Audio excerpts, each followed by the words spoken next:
So, we're back at Cima Hill once again. It's been 16 years since the most recent accident. However, this was about to change.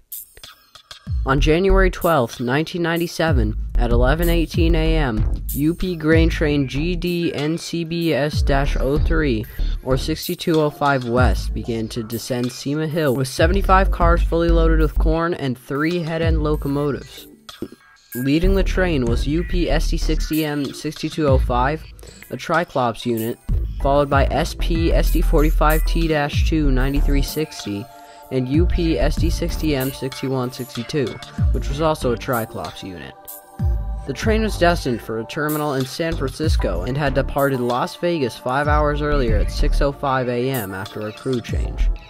The crew completed a dynamic braking test where the brakes were deemed functional. There were 2 crew members aboard the train, who were 36-year-old engineer Stephen A. Lation and 54-year-old conductor Abi E. Audi. Stephen Lation had 2 years of experience as an engineer, while Abi Audi had 8 years of experience as a conductor.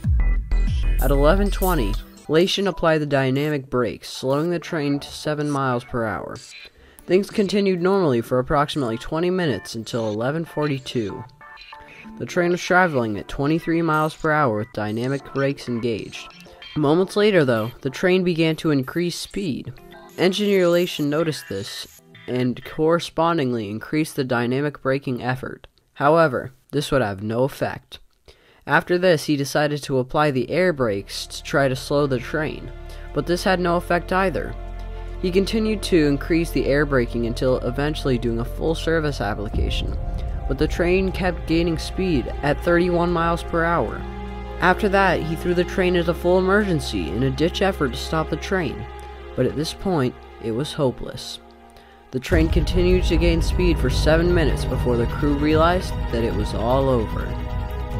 6205 West was routed into a siding at 11:50, which would almost certainly derail it. The train entered the Hayden siding at 72 miles per hour while the crew sat on the floor and braced for the derailment. The locomotives began to exit the siding at 11:52. The 3 engines made it past the switch, but the rest of the train wasn't so lucky.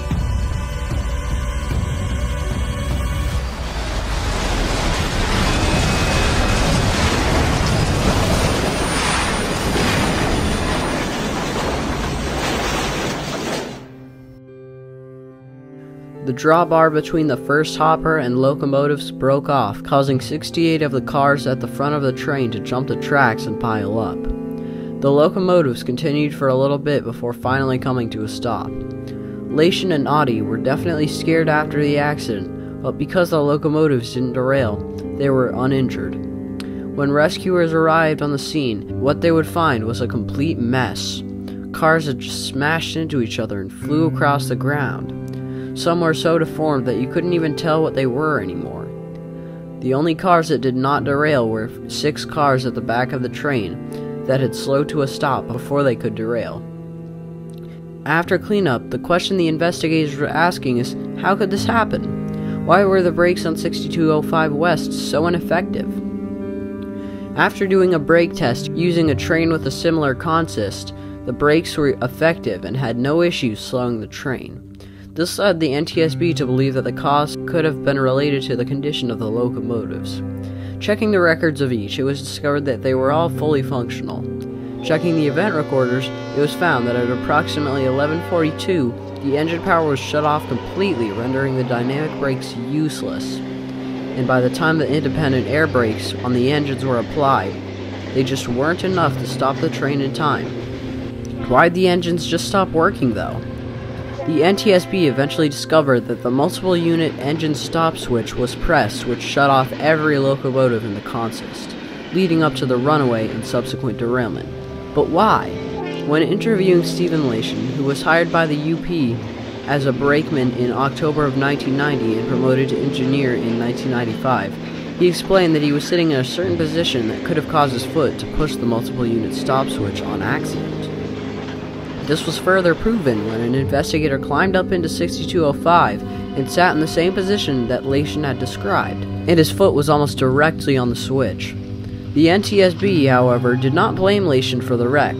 and instead blamed the Union Pacific for placing the MU stop switch on their SD60Ms in an exposed area, which eventually caused an unknowing crew to shut down all the power. It was found that 184 out of the 231 SD60Ms given to the UP all had the same issue of the MU stop switch being located in that same area without any protection from being hit on accident. The crash would have likely been less severe or not occurred at all if the train wasn't on a grade as steep as Cima Hill. It was also found that the train weight was underestimated. The train weight was originally estimated to be 9,700 tons, although the real weight was later discovered to be 10,700 tons, 1,000 heavier than originally thought. Although this wasn't deemed a second cause, it did contribute to the severity of the accident. After the wreck, UP 6205 was modified in a way so that the MU stop switch would no longer be at risk of being hit accidentally, and renumbered to 2362 in 2005. It was supposedly retired in 2015. Its whereabouts aren't known, and it's presumed scrapped. SP-9360 was put back into service, and when the Southern Pacific was absorbed by the UP, it was renumbered to 4912. It worked with the UP for a short amount of time before in 2004 being sold to LTEX and used as a leaser unit. It was notably repainted in 2008. In 2011, though, it left the roster and was most likely scrapped. UP 6162 was also modified to prevent the MU stop switch from being pressed accidentally and renumbered to 2317 in 2005. It was also retired in 2015 and likely scrapped. The crew both returned to working on the rails, although not much else is known about their current status. They're both likely still alive as of now, although there's no way to really know. It's been 27 years since this wreck occurred, and even though it's not the most well-known out there, these lessons should still be remembered for future flaws that could be made, because even the simplest of mistakes could lead to catastrophe.